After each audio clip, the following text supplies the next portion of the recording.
Madam Chairperson, you told Ghanaians that within 24 hours after the elections are held on December 7, the Electoral Commission has put in measures to declare the results. Some people are saying this is obviously overly ambitious. Some people are doubtful.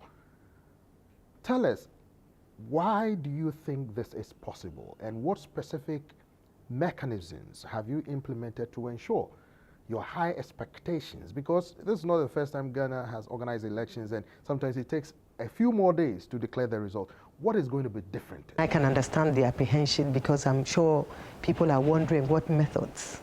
And the methods have not changed. We're using the good old fax and complementing it with emails, of course, built encrypted emails and secure lines and so on. What has changed is the efficiency that we've built into the process and the training we've afforded all our staff, right from the polling station to the region.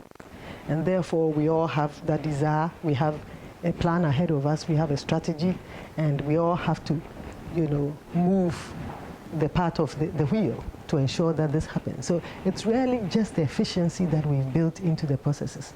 What we are saying is that, one should be able to have the results some 6-7 hours after the election. And if you have it, why keep it? Madam Chairperson, there have been instances of rejected ballots over the years.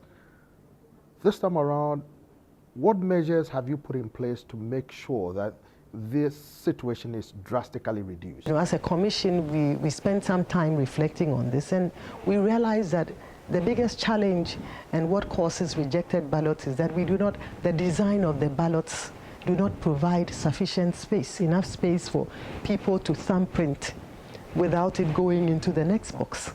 And to think that, just with, a slight, thumbprinting into the next box, you find a lot of rejected ballots. And we felt that, well, let's look at the design of the ballots. And we, as a commission, we looked at this and we redesigned it, creating wide spaces, thick black spaces between each of the candidates on the ballot, making it impossible for, anybody to thumbprint and for that print to go into the next box.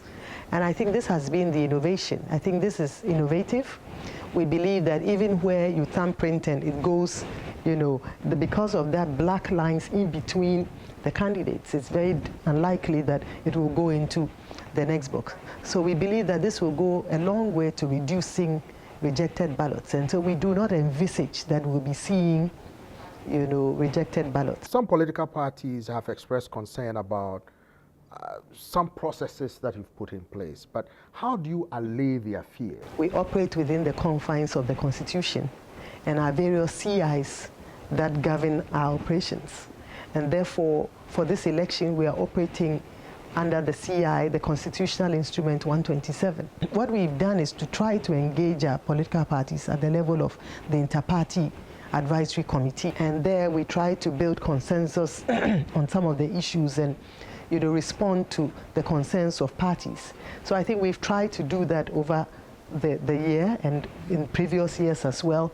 I must say that it has not always been easy to build consensus on all the issues, but in most of the time we have the majority of political parties supporting the decisions of the commission.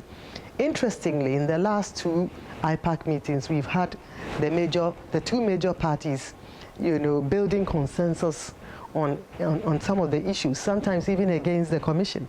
What is your message to the people of Ghana? Well, I'd like to assure them that on the part of the Electoral Commission, our processes will be transparent, fair, and credible.